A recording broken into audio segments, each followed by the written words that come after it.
ऐसी कैसी शकल बिगाड़ रखी है तुमने, क्या मेरे वियोग में खाना पीना तक छोड़ दिया है। सुमन ने संजीव के चेहरे पर नज़रें गड़ाकर पूछा।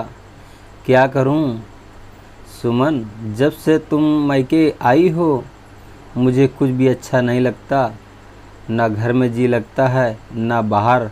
मायूसी से संजीव फुसफुसाया। बहुत दिनों से तुम्हारा प्यार नहीं मिला है, एक पप्पी दे दो ना। पागल हो गए हो क्या, देख रहे हो कितने लोग हैं यहाँ, पप्पी मांग रहे हो। सुमन हाथ छुड़ाने का नाटक करती हुई बोली। घर चलो, जी भर कर प्यार कर लेना, बस एक। संजीव गिड़गिड़ाया।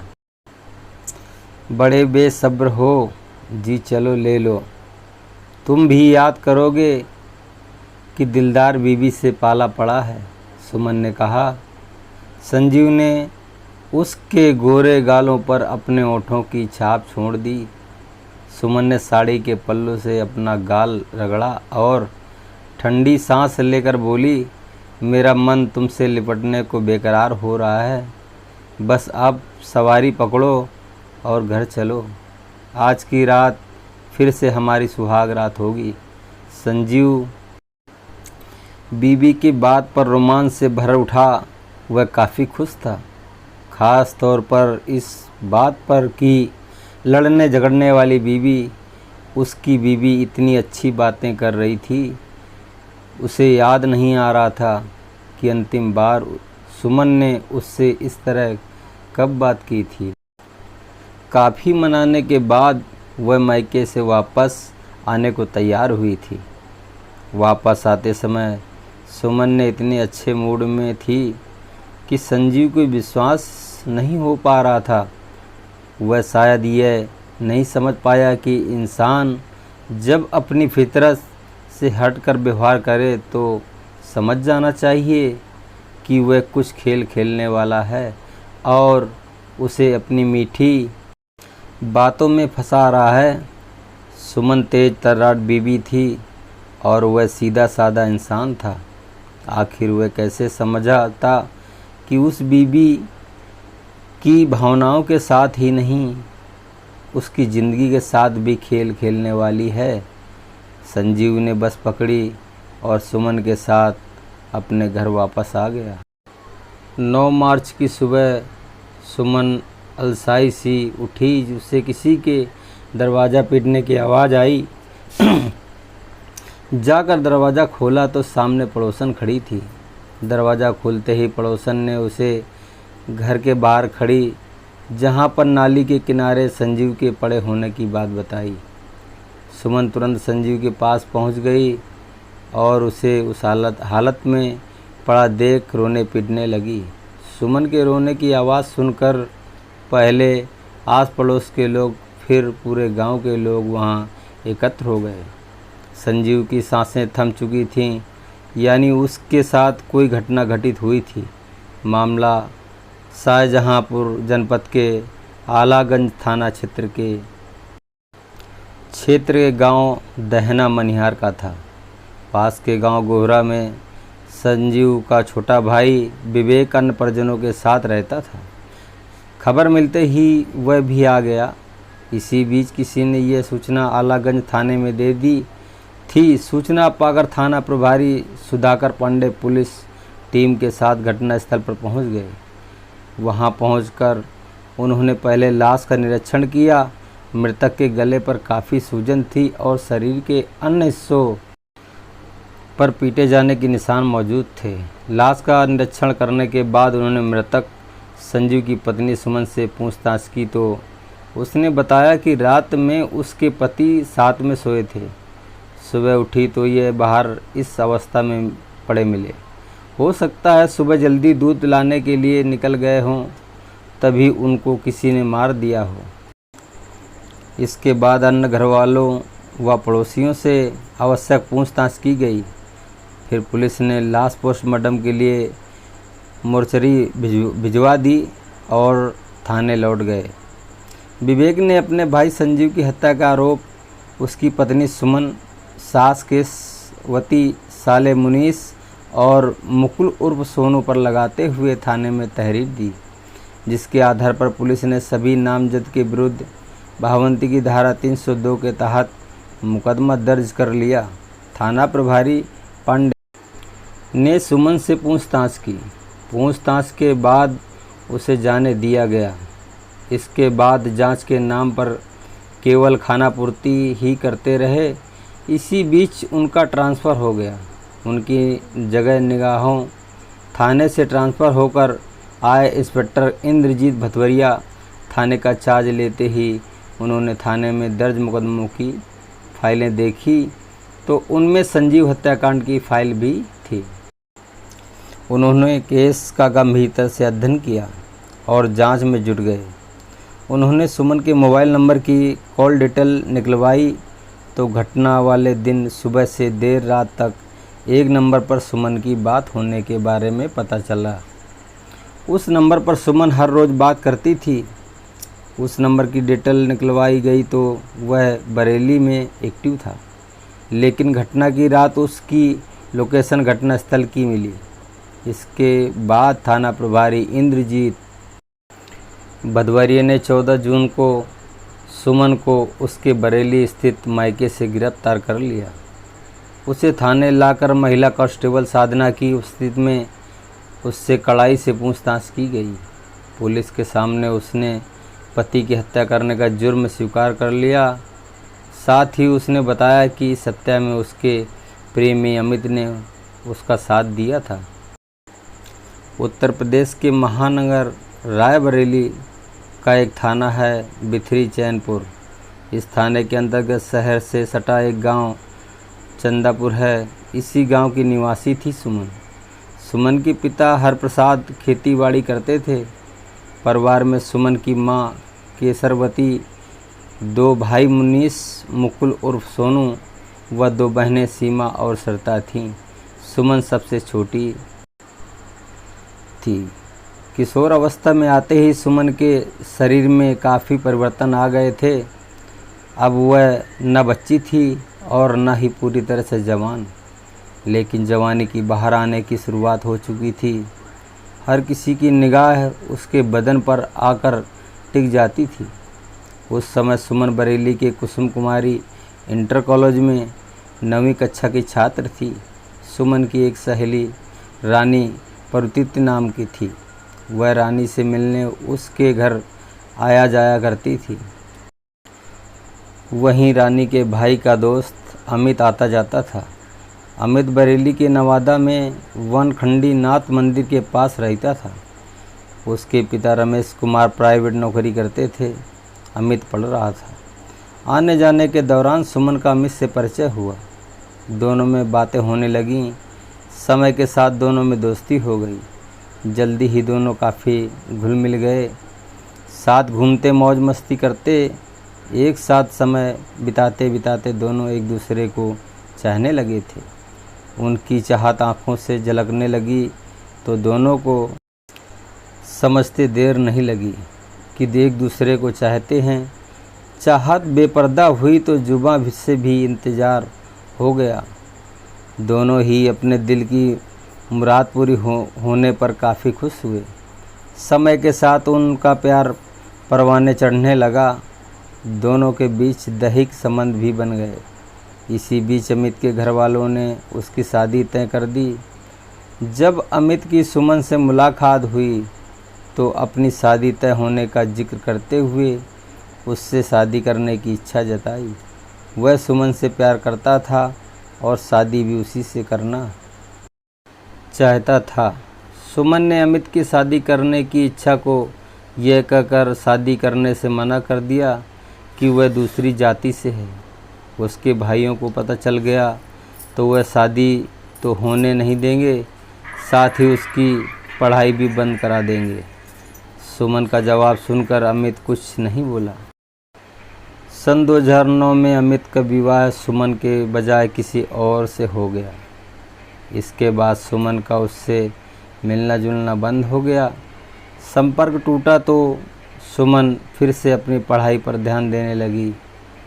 इंटरमीडिएट पास करने के बाद सुमन ने बरेली के अवंतीबाई डिग्री कॉलेज में बीए में दाखिला ले लिया।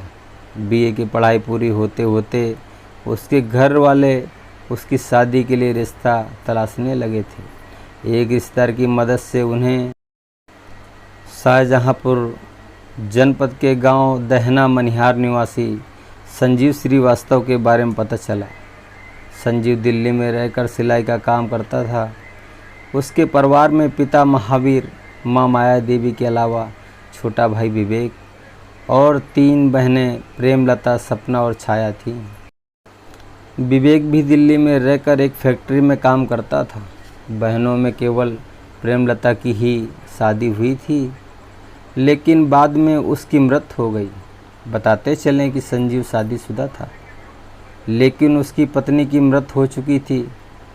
उसकी पहली शादी पड़ोसी जिले हरदोई के अंतर्गत हरदोई शाहजहांपुर के मार्ग पर स्थित जहांबाद निवासी शिवानी से हुई थी, लेकिन पहले बच्चे के रूप में एक बेटी को जन्म देते समय शिवानी की मृत्यु हो गई थी, लेकिन बेटी बच गई थी। संजीव ने बेटी का नाम मेनका रखा। सुमन के लिए रिश्ता आया तो संजीव और उसके घर वालों ने सहर्ष स्वीकार कर लिया। सन 2014 में सुमन का विवाह संजीव से हो गया। शादी के 1 साल बाद सुमन ने एक बेटे को जन्म दिया, जिसका नाम रजत रखा गया। महानगर में रहने वाली पढ़ी लिखी सुमन को गांव का माहौल पसंद नहीं आया। वह 1 महीने ससुराल तो 4 महीने मायके बरेली में रहती थी। वह बरेली में ही रहना चाहती थी। इसके लिए वह संजीव पर दबाव बनाने लगी कि यहाँ का मकान बेचकर बरेली चल कर रहें, वहाँ किसी अच्छी जगह नौकरी कर लेगा और वहाँ उसके बच्चे का भविष्य भी बन जाएगा। लेकिन संजीव इसके लिए तैयार नहीं होता था। इसे लेकर दोनों में झगड़ा होता था। संजीव का छोटा भाई पड़ोस के गांव कोयरा में माता पिता व घर के अन्य सदस्यों के साथ रहने लगा। वह चाहता था कि भैया भाभी उसी मकान में रहें, बरेली ना जाएं। संजीव भी उसकी बात से सहमत था। वह भी गांव छोड़कर नहीं जाना चाहता था। अपनी बात न मानते देख सुमन रोज़ घर में कलह करने लगी। वह इस हद तक पहुंच गई कि उसने अपनी सास की पिटाई कर दी। सौतेली बेटी मेनका को भी बुरी तरह पीटा। उसकी गर्दन पर पैर रखकर जान से मारने की कोशिश की। गांव वालों ने किसी तरह बीच बचाव किया। उस समय संजीव और विवेक दोनों दिल्ली में थे। 2019 में सुमन ससुराल से बरेली चली आई और एक नर्सिंग कॉलेज में नौकरी करने लगी। अब वह वापस ससुराल जाने की इच्छुक नहीं थी। एक दिन ड्यूटी से आते समय डोयरा मोड़ पर उसे अमित मिल गया। दोनों अचानक एक दूसरे को सामने पाकर खुशी से खिल उठे। जिंदगी के इस मोड़ पर इस तरह अचानक हमारी मुलाकात होगी, ये तो मैं भी कभी सोचा ही नहीं था। खुश होती हुई सुमन बोली। सोचा तो मैंने भी नहीं था सुमन, लेकिन दोबारा मिलना हमारी किस्मत में लिखा था। तो मुलाकात हो गई। और बताओ ज़िंदगी कैसे कट रही है? अमित की ज़िंदगी के प्रश्नों पर लिखी इबादत का कुछ हिस्सा जानने के उद्देश्य से सुमन ने पूछा। यह सुनकर अमित का मुस्कुराता चेहरा एकाएक मुरझा गया।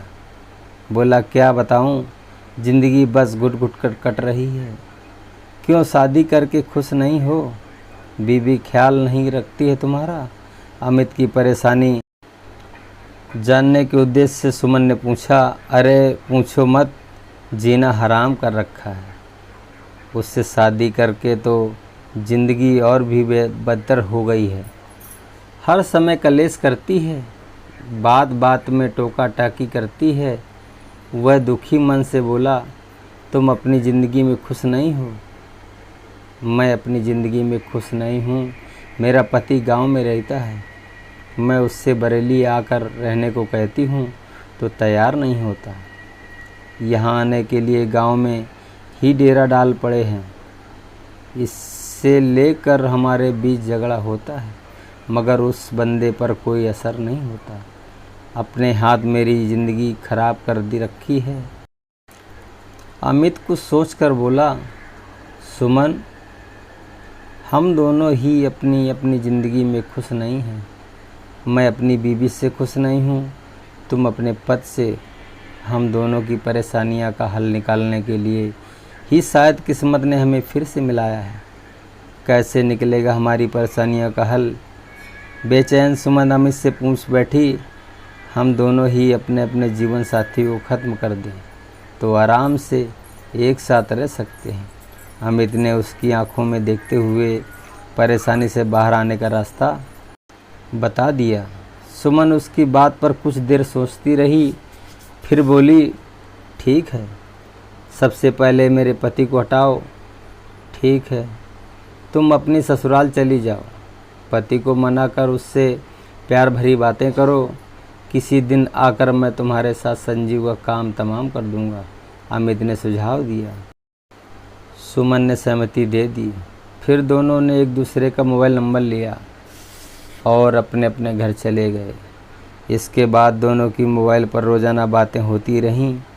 अमित ने सुमन को मेडिकल स्टोर से लाकर नशीली गोलियां दे दी। संजीव सुमन को विदा कराने के लिए कई बार अपनी सास केसरवती से कह चुका था, लेकिन सुमन ही थी जो जा नहीं रही थी। इस बार जब संजीव का फ़ोन आया तो सुमन ने उसके साथ जाने को हाँ कर दी। संजीव खुशी खुशी से विदा कराने ससुराल पहुंचा। सुमन भी उसे देखकर और चलने की बात सुनकर खुश होने का नाटक करती रही। रास्ते में वह उससे प्यार से बातें करती रही। संजीव की पप्पी मांगने पर नाजान खरे दिखाने के बाद सुमन ने पप्पी दे दी। संजीव सुमन का यह रूप देखकर काफ़ी खुश था, मगर उसकी यह खुशी कुछ दिनों की मेहमान है।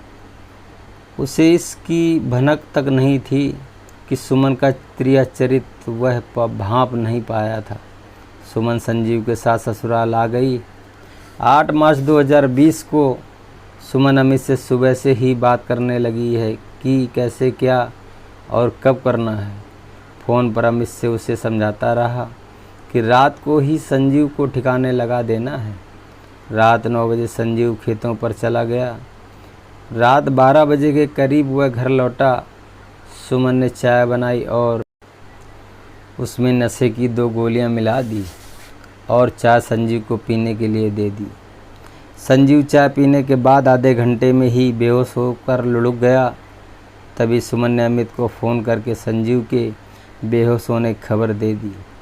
यह सुनते ही अमित बरेली से बाइक द्वारा सुमन के घर के लिए चल दिया। लगभग 3:30 बजे वह सुमन के गांव पहुंचा। उसने अपनी बाइक गांव के बाहर खड़ी की और पैदल उसके घर के बाहर पहुंचा। उसने दरवाज़ा खटखटाने के बजाय सुमन को फ़ोन किया, जिसके बाद सुमन ने दरवाज़ा खोल दिया। अमित के घर अंदर आ गया। दोनों बेहोश संजीव को उठाकर आंगन में डाला। सुमन ने संजीव के पैर पकड़े तो अमित संजीव के मुंह पर तकिया रख कर दबाने लगा। संजीव छटपटाने लगा, लेकिन सुमन सख्ती से उसके पैर पकड़े रही। 10-12 मिनट तक तकिए से मुंह दबाने के बाद भी संजीव नहीं मरा तो दोनों ने उसका गला दबाकर हत्या कर दी। इसके बाद उसकी लाश को उठाकर घर के बाहर खड्डे नाले पर किनारे डाल दिया। अमित नशे की बची गोलियां, सुमन का मोबाइल और सिम लेकर वापस बरेली चला गया। सुमन आराम से घर में लेट गई। सुबह पड़ोसन के बताने पर वह रोने का नाटक करने लगी, लेकिन उस गुनाह का छिप नहीं सका। वह पकड़ी गई। साबूत मिटाने के उद्देश्य से नाश को घर से बाहर डाला गया था, इसलिए मुकदमे में धारा 201 और बढ़ा दी गई। सुमन से पूछताछ करने के बाद पुलिस ने उसे सक्षम न्यायालय में पेश किया, जहां से उसे जेल भेज दिया गया। इसके बाद थाना प्रभारी भदवरिया ने अमित की गिरफ्तारी करने के प्रयास किए तो वह तो हाथ नहीं आया, लेकिन हत्या में इस्तेमाल हुई उसकी बाइक जरूर बरामद हो गई। 22 जून 2022 को अमित ने न्यायालय में आत्मसमर्पण कर दिया। कथा लिखे जाने तक दोनों हत्याभियुक्त जेल में थे। दोस्तों, ये कहानी यहीं तक ख़त्म हो रही है और यदि वीडियो अच्छी लगी हो तो लाइक सब्सक्राइब ज़रूर करें और वीडियो को ऑल नोटिफिकेशन में लगा के रखें। जो भी आने वाली वीडियो है उसको आप देख सकते हैं।